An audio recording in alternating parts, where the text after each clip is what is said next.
At dahil nakalipas na naman ang isang buwan kung saan naubos na naman ang ating isang buwan ng ulam, so andito na naman tayo guys sa fish market upang mamili uli ng pang isang buwang stock na ulam. So ayan, kaway-kaway sa mga tiga Alcobar, Damam na namamalengke dito. So ang daming mga Pilipino dito guys na namamalengke. So mamaya papakita namin sa iyo. Ang daming isda nga pala dito. At andito na nga pala kami sa loob ng palengke. Ayan, si Boss Joji namimili na. Naghahanap, namimili kung alin ang mura. At alam nyo ba, ang daming mga Pilipino dito na dito talaga pinipiling mamili kasi nakakamura talaga ng mga isda. At nandito na lahat ng klase ng isda. Talagang sariwa talaga ang mabibili mo dito sa Damam Fish Market. Katulad niya. Ang sarap talagang ihawin yan at sabawin yung malalaking isda na yan. So ayan, bumili na si Boss Joji. Parang isabaw namin mamaya pag uwi. Ayan. Pagkabili namin ng isda dyan, lumipat na naman kami sa kabila upang maghanap naman ng ibang klaseng isda na pwede namin bilhin. Ayun na si Boss Jerry, nagmamasid. Sumama lang sa amin para bumili yan ng flashlight dahil mamimingwit niyan kinabukasan. At ayun na, lakad-lakad kami uli. At dahil medyo mura ang hasa-hasa dito at medyo marami, ayan, pinakyaw na ni Boss Joji ang 2 kilong hasa-hasa. Ang dami niyan.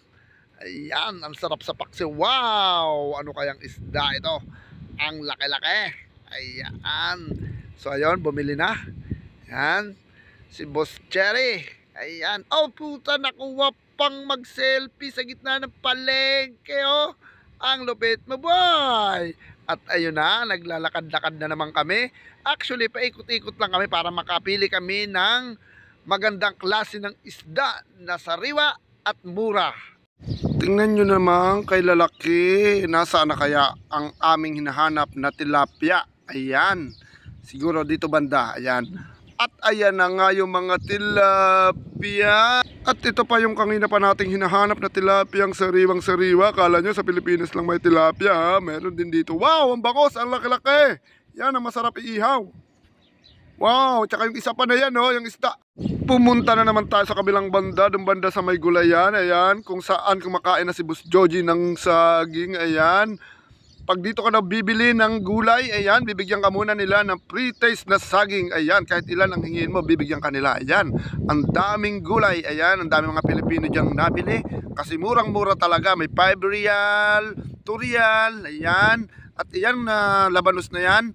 2 real yan ang bili ni Boss Joji. Ihahalo namin yan sa sinigang na ulo ng isda.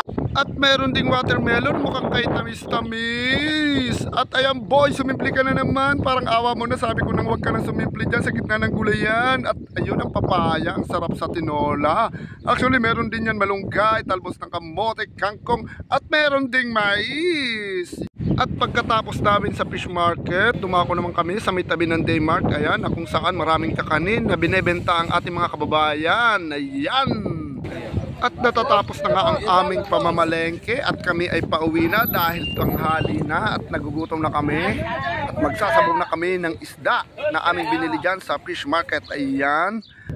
At ayun na nga, si Boss Joji nangingintab yung Lego. Sana all.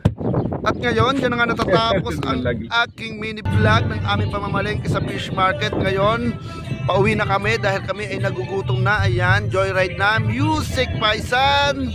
Let's go!